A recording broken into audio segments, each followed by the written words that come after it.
story you are about to hear is true. The names have been changed to protect the innocent. Fatima Cigarettes, best of all king-size cigarettes, brings you Dragnet on both radio and television.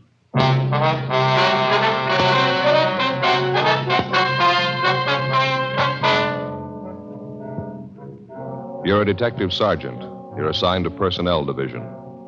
A resident of your city files a report of assault and battery. His shoulder is dislocated. He's been badly beaten. He claims his assailant was a young police officer. Your job? Investigate. Comparison proves Fatima quality. Yes, comparison proves Fatima quality. Compare Fatima with any other king-size cigarette. 1. Fatima's length filters the smoke 85 millimeters for your protection. 2. Fatima's length cools the smoke for your protection. 3. Fatima's length gives you those extra puffs, 21% longer than standard cigarette size. And you get an extra mild and soothing smoke, plus the added protection of Fatima quality. Definitely the best quality in its class, but the same price as the cigarette you are now smoking. Prove Fatima quality yourself today. Buy Fatima in the bright, sunny yellow pack. Best of all, king-size cigarettes.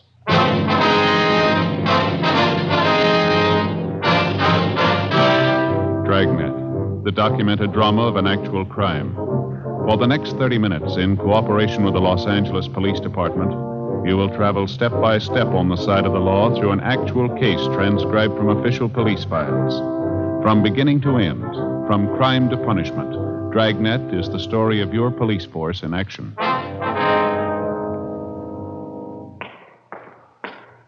It was Tuesday, June 11th. It was mild in Los Angeles. We were working the day watch out of BIA. My partner's Ed Jacobs. The boss is Lieutenant Jesse. My name's Friday. It was 10:23 a.m. when I got to room 83, the squad room. Joe, you catch up with the lieutenant? Yeah, in a meeting. He said he'd be out about 11:30. He wants us to handle it for the time being. Oh. Well, Joe, this is Officer Blanchard. This is my partner, Joe Friday. I'm glad to know you, Friday. I think I've seen you around Central a couple of times. Yeah, sure. How are you? Well, what's this thing all about? Do you mind telling me? You worked yesterday, did you?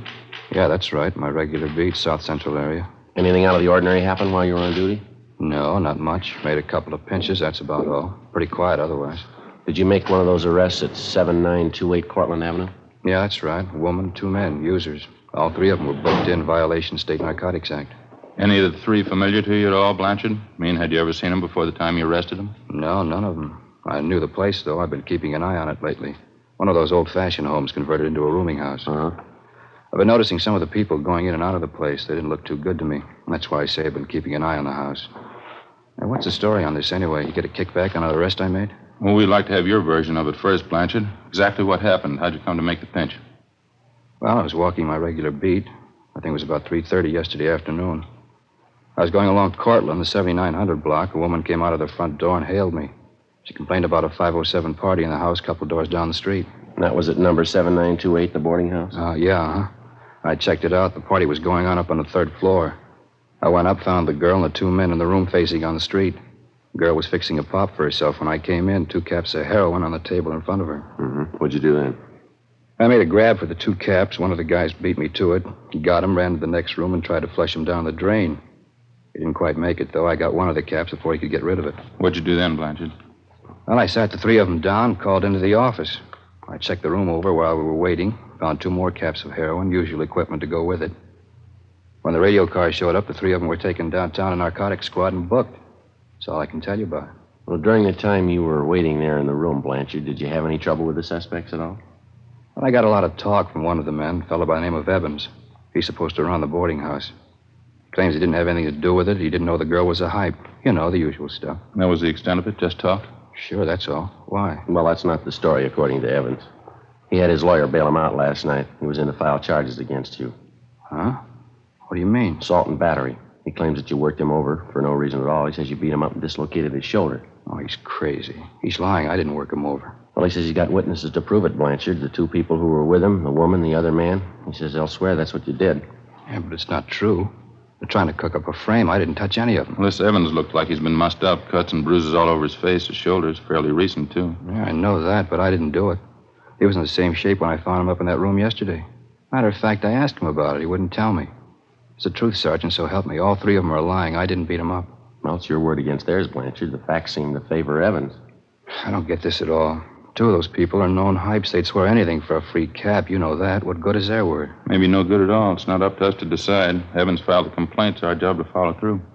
Now, you're sure about the shape Evans was in when you found him up in that room yesterday, Blanchard? He was already marked up, is that right? I'm sure he was. I told you. I asked him about it. He wouldn't answer me. But you had no way of proving that you couldn't possibly have been responsible for it. Well, it's up to him, isn't it, Evans? If he says I worked him over, let him prove it. I'm afraid he's got the jump there. Two witnesses. Yeah, but they're lying. You must know that. They're lying. Well, now, look, you can see the position it puts us in. If you're innocent, we're going to do all we can. If you're guilty, we'll see that you get everything that's coming to you.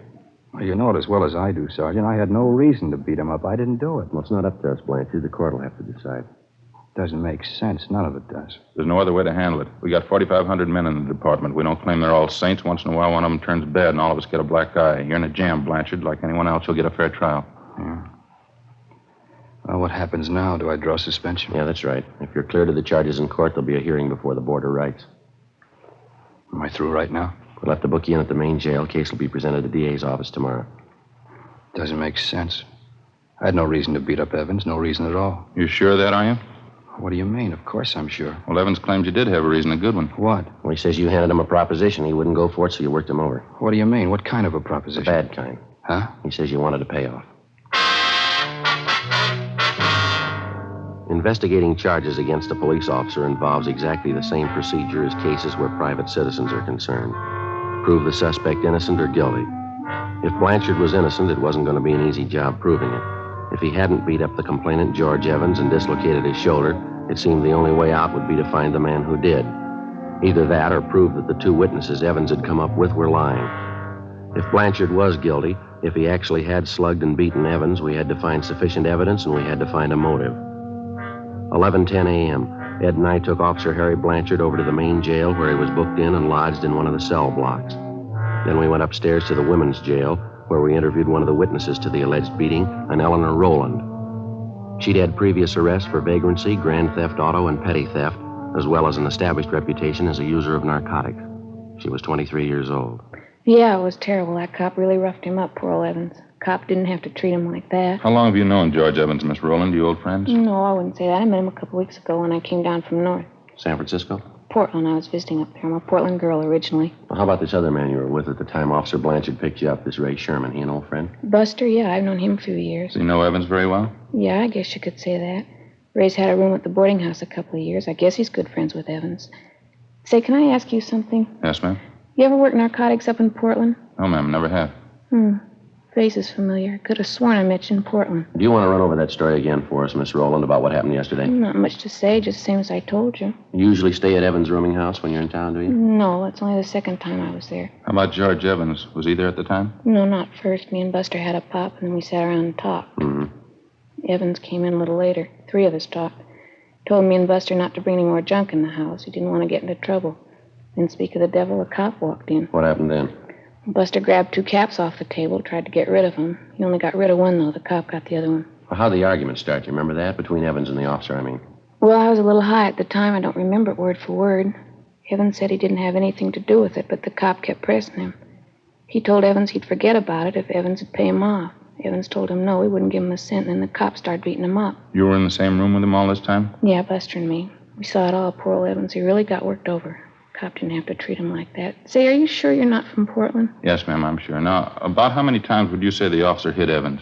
Oh, I couldn't tell you that exactly. Dozens of times, I guess. Kept hitting him with his fists, pushed him all around the room. I was a little high at the time. I don't remember everything exactly.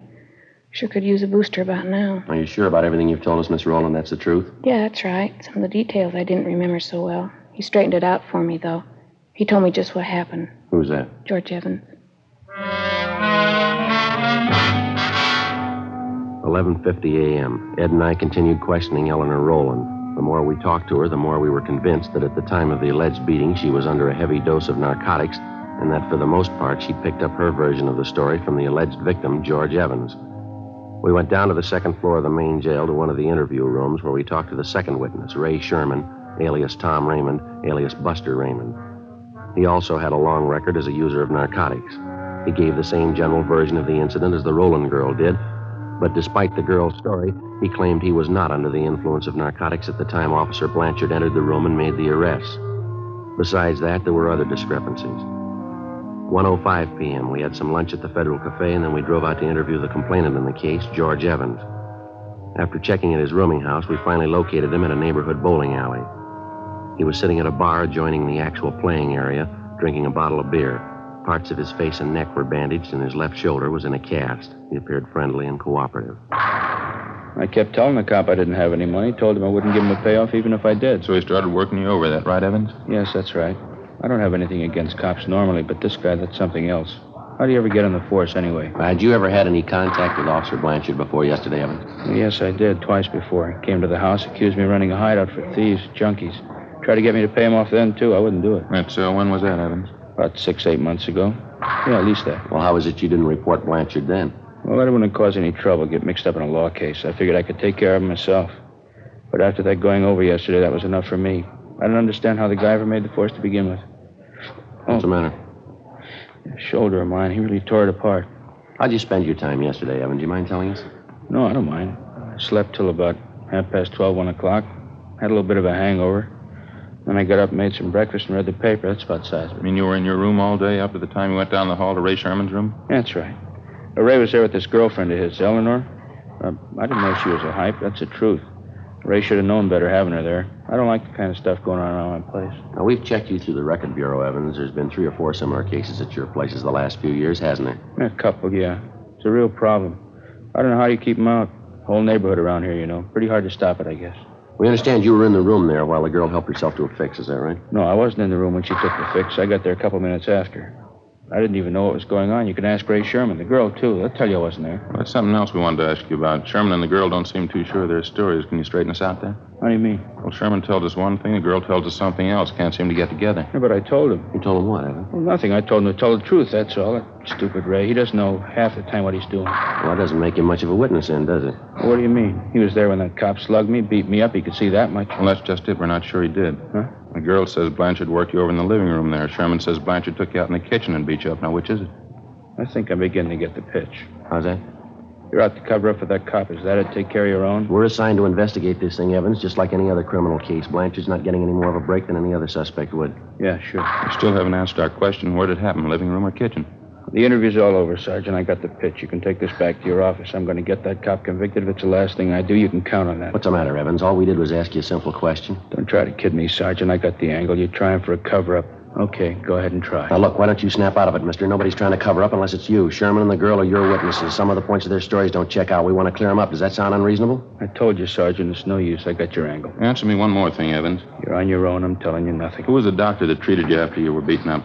Down at Georgia Street, the emergency. You ought to know that. No, I mean for your shoulder. We checked over your car down at Georgia Street. No mention there of a dislocated shoulder. No, of course not. I didn't even know I had one until I was bailed out. I had my own doctor fix it. You mind giving us his name? Why should I? I was willing to go along, cooperate, then you started playing it cagey, trying to cover up for that cop. Now you work it out on your own. All right, mister. Any way you want it. You bet that's the way I want it. You had this whole thing framed from the beginning. Now you're off the track, Evans. You're not kidding me. You're trying to prove that cop's innocent, trying to make me out a liar. What am I supposed to do, help you prove I'm a liar? No, you've helped enough already.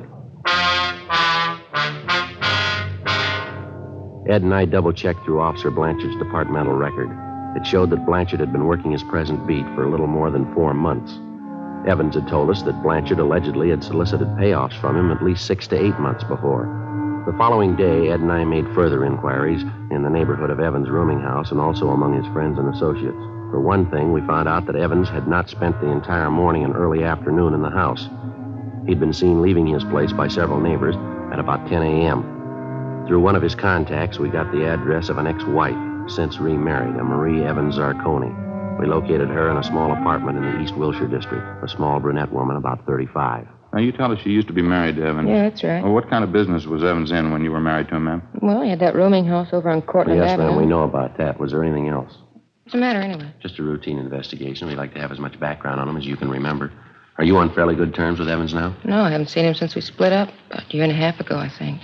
That's why I couldn't stand him. What was the trouble, ma'am? You mind telling us? He just isn't much good, that's all. You find a lot of names to fit him. He was in everything. How do you mean? That's why I got away from him. Every cheap, lousy racket you can think of, he was in it. Peddling dope, blackmail, making book, some of the two-bit rackets. He's been in all of them, one after the other. I had to get away. Rooming house on Cortland Avenue, that's where he's been operating all this time? As long as I've known him, yeah. About 3 years, I'd say. Mm-hmm. Is narcotics just a sideline with him, or does he go in for it pretty heavy? He was in it pretty heavy when I left him. I don't know what he's been doing since. I don't care. Just soon forget all about it. Yes, ma'am, I can understand. What's the matter now, anyway? Got a case against him? Well, not exactly. Evans is filed against a police officer, assault and battery, soliciting a bribe. We're investigating the charges. Sounds like him. Some cop really rough him up? Well, we don't know, ma'am. That's what we're trying to find out. Oh. Well, I'd like to help you out. Don't think I can, though. Well, just one more question, ma'am. While you were married to Evans, did you have a family doctor? I mean, one that you called regularly when you were sick? Yeah, we did. Why? Well, what was his name? Can you remember? Yeah, Dr. Chase. Would you like his address? 2:47 p.m. We got to Dr. Chase's office, and luckily we found him in. Take a look at this magazine, Joe. What? National Geographic. Looks like a real old one, wouldn't you say? Yeah, it sure does. Cover's torn off there. Yeah. What do you know about that? It's older than I thought. Look at this here. Well, what do you got? These pictures, eh? Look. 4 pages of them. Pretty grand affair, huh? Yeah. Teddy Roosevelt breaks ground for Panama Canal. How about that? Yeah. Sorry to keep you waiting, gentlemen. That's perfectly all right, Doctor. Let's see now. You want to know about... Mr. Evans, Doctor. George Evans. Oh, yes, Evans. What was it exactly, Sergeant? What did you have in mind? Well, the first thing we'd like to know is if you've treated Evans recently, the last week or so. Yes, as a matter of fact, I have. He was in here, well, let me see now. Let's see, yes, I thought so. He was in here 3 days ago. I had some bad cuts and bruises. Mm-hmm. They'd already been treated, though. There wasn't much I could do. Was there anything else wrong with him, Doctor? No, not actually. I examined his shoulder. He insisted it hurt him. He wanted me to put it in a cast. Mm-hmm. You put the cast on, did you? Well, there really wasn't any need for it, but I put it on anyway. A little bit of psychiatry. Thought it'd make him feel better. Well, how do you mean, Doctor? Wasn't any need for it? Just one of those peculiar things. I've been treating Evans for some time, you know. Yes, sir. That's what we understand. It's fairly unusual. Hardly a rare case, though. Suppose you might call it a trick shoulder. Looks as though it might be dislocated, but it actually isn't. I think it's voluntary. You mean he could do this thing himself? Oh, yes. He can make it appear dislocated anytime he wants.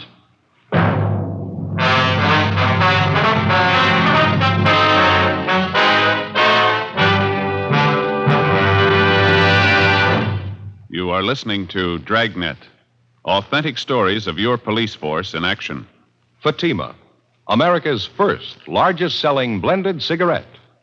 Now, best of all, king-size cigarettes. Prove it yourself today. Compare Fatima with any other king-size cigarette. 1. Fatima's length filters the smoke 85 millimeters for your protection. 2. Fatima's length cools the smoke for your protection. 3. Fatima's length gives you those extra puffs, 21% longer than standard cigarette size. And you get an extra mild and soothing smoke, plus the added protection of Fatima quality. Friends, in Fatima, the difference is quality. Fatima contains the finest domestic and Turkish tobaccos superbly blended. And Fatima is extra mild, with a much different, much better flavor and aroma. Because of its quality, its extra mildness, its better flavor and aroma, more smokers now insist on Fatima than ever before. Switch to Fatima today. Remember, each king-size Fatima filters and cools the smoke, gives you those extra puffs, and you get an extra mild and soothing smoke, plus the added protection of Fatima quality. Buy Fatima. Best of all, king-size cigarettes.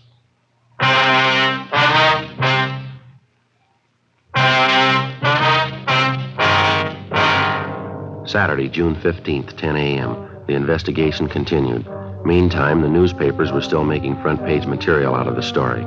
One of the morning banner lines read, "Cop slugs cripples citizen to get payoff," and another one, "Police brutality rouses entire city." Our investigation went on. Early Saturday afternoon, Ed and I succeeded in locating a former friend of Evans who told us that he'd seen him downtown the morning of the day on which the alleged beating had taken place.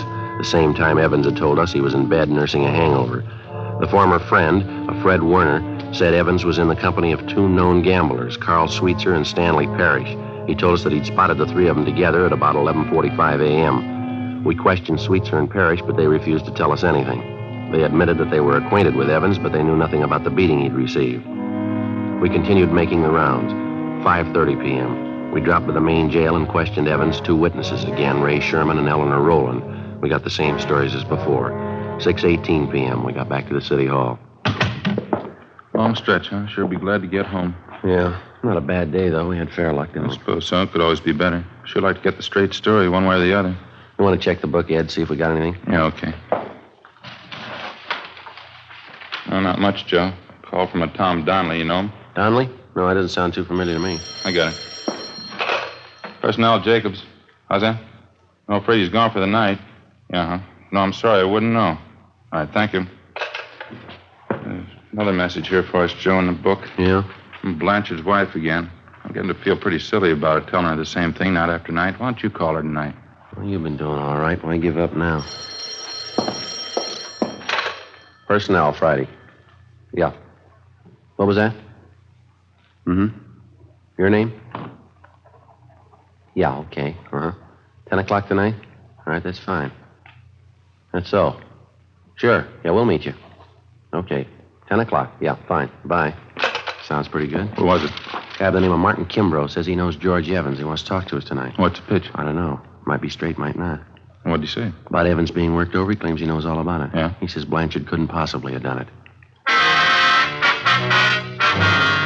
7:05 p.m. We went over to Frank Tang's place, had some dinner, and then we drove out to interview the man who'd identified himself on the phone as Martin Kimbrough. We located him at the designated meeting place, a small bar just off Beverly Boulevard and Normandy Avenue. Kimbrough was a small man, slight build, middle-aged. He seemed less sure of himself than he did on the phone. He said that he knew George Evans fairly well and that up until 6 months before he'd been on good terms with him. He didn't go into details, but he gave us the general idea that Evans had cheated him on some business deal the two of them had been engaged in. We asked Kimbrough about the beating Evans had taken. He said it was common knowledge among the people he traveled with that gamblers Carl Sweetser and Stanley Parrish were responsible for beating up Evans. He'd welched on a gambling debt, and the two of them had been after him for months to pay off. He also said he knew a close friend of the two gamblers who told him that in private, Carl Sweetser openly boasted of beating up Evans. According to Kimbrough, the beating had taken place about 1 p.m. the Monday before, the same day Officer Blanchard allegedly had given him the beating. We located Sweetser in the coffee shop of a small hotel on South Rampart Street. I'm afraid I don't know what you're talking about, Sergeant. I don't know any George Evans. I've never heard of him. We understand you do, Sweetser. Heard you used to play cards with him. Got it from a couple of people. That's all. I guess they made a mistake. I don't remember the name at all. Maybe he's going under a different one, huh? Well, how about his description? You ought to remember that. Well, maybe I meet quite a few people. It's kind of hard to place all of them, you know. What's kind of look like? Oh, he's tall, dark complexion, dark hair, scar under his chin. He dresses pretty well, usually wears a suit. No, doesn't mean a thing to me. Runs a rooming house over on Cortlandt Avenue. He's been in quite a few rackets on and off. Sorry, I'm afraid I wouldn't know him. Now, look, we haven't got any beef with you, Sweetser. That's not the point. Evans is trying to get away with a fast one. We're out to stop him. We could use your help. How about it? I don't see how I can help you. What's the beef, anyway? We think you know. It's been all over the newspapers the last couple of days. Oh, yeah. A young cop? What's Evans got against him, anyway? He's trying to save face. We figure that's what we hear anyway. Well, what do you mean? Well, I think you know how Evans likes to play the big shot. It wouldn't do his stock much good around town if the real story got out. I don't follow. What story are you talking about? About his welching on a gambling tab, getting roughed up. If he says a cop did it, makes him look a lot better, doesn't it? He comes out of it pretty clean that way, doesn't he? Here, pass us all, huh? Yeah, sure. Why don't you guys have some coffee? I hate to eat alone. Okay, as soon as the waitress comes around. Yeah. Oh, what else you hear about this, Evans? Pretty bad boy, that, right? Bad enough. He's got a fast mouth, telling quite a few stories around the neighborhood. That's so. Yeah, I might remember him. Tall, dark guy who runs a rooming house. Yeah, that's right. You should remember him. He's mentioned you in a couple of the stories he's passing around. Yeah, where'd you get that? Talking to a fellow last night. He says Evans claims that card game he was in with you was rigged. That's why he didn't pay you off. He claims you and Stan Parrish framed the whole thing. Is that right? That's a laugh. Huh? Phony bums are all alike. Lose a couple of dollars and squeal like a pig. What's this Evans doing now? He's up for a narcotics rap. He's out on bail. Yeah, cheap punk. What's your stake in this thing? We're trying to clear the thing up. Apparently, Evans figures he's going to frame the young cop, save face, talk himself out of a bad situation. Oh, what do you want from me? The truth? I'm not going to talk myself into jail, young cop or not. We're not asking you to. You want to clear the case, huh? All you need is proof the cop didn't give Evans a working over. That's right. Okay, you got a deal. Without actually incriminating himself in any way, Carl Sweetser gave us information and leads which, after they were checked out, showed definitely that George Evans was slugged and beaten in a neighborhood at least a mile from his rooming house. We talked to half a dozen people who saw Evans in that neighborhood shortly after 1 p.m., the day of the incident. We talked to the clerk at the drugstore where Evans went to buy iodine and bandages. They all told us that he bore the markings of a severe beating as early as 1 o'clock that afternoon. Evans had told us repeatedly that he'd received the beating at the hands of Officer Blanchard no earlier than 3 or 3:15 that afternoon. Ed and I drove over to the main jail where we interviewed Evans' 2 witnesses again. The girl, Eleanor Rowland, was the first to break.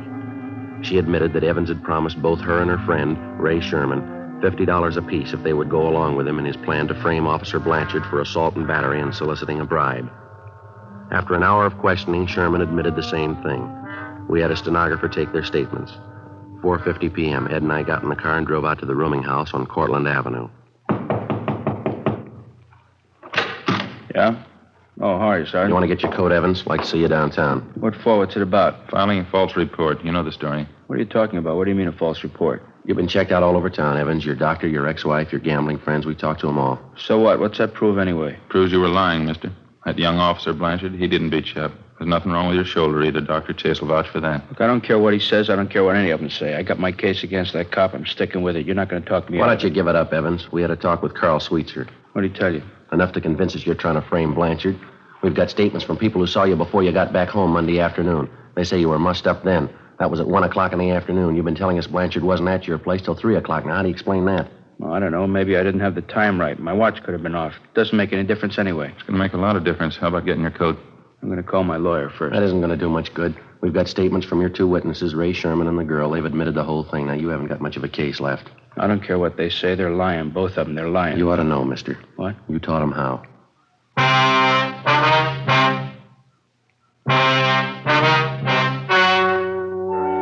The story you have just heard was true.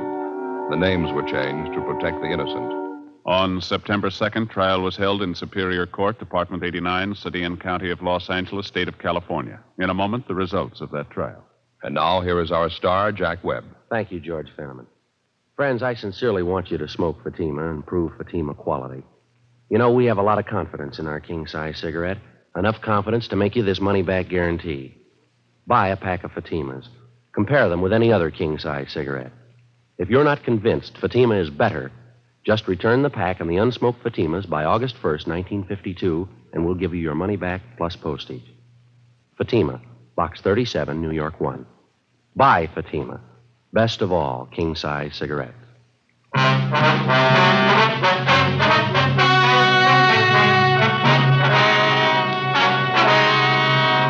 A complaint was received on George Evans from the city attorney's office for violation of Section 5243 Municipal Code, filing a false report to the police department, a misdemeanor. He received a sentence of 30 days in the county jail. Ray Sherman was tried and found guilty of Section 11500 Health and Safety Code, possession of narcotics. He was sentenced to 1 year in the county jail and 3 years probation. Eleanor Rowland was filed on as a bag addict, Section 11721 Health and Safety Code. She was sentenced to 60 days in the county jail. Officer Harry Blanchard was cleared of the charges pending against him and was reinstated with back pay.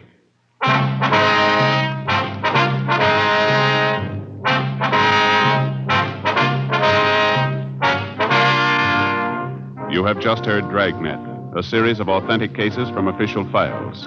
Technical advice comes from the Office of Chief of Police W.H. Parker, Los Angeles Police Department. Technical advisors Captain Jack Donahoe, Sergeant Marty Wynn, and Sergeant Vance Brasher. Heard tonight were Barney Phillips and Whit Connor. Script by Jim Moser. Music by Walter Schumann. Hal Gibney speaking. Fatima Cigarettes, best of all king-size cigarettes, has brought you Dragnet, transcribed from Los Angeles.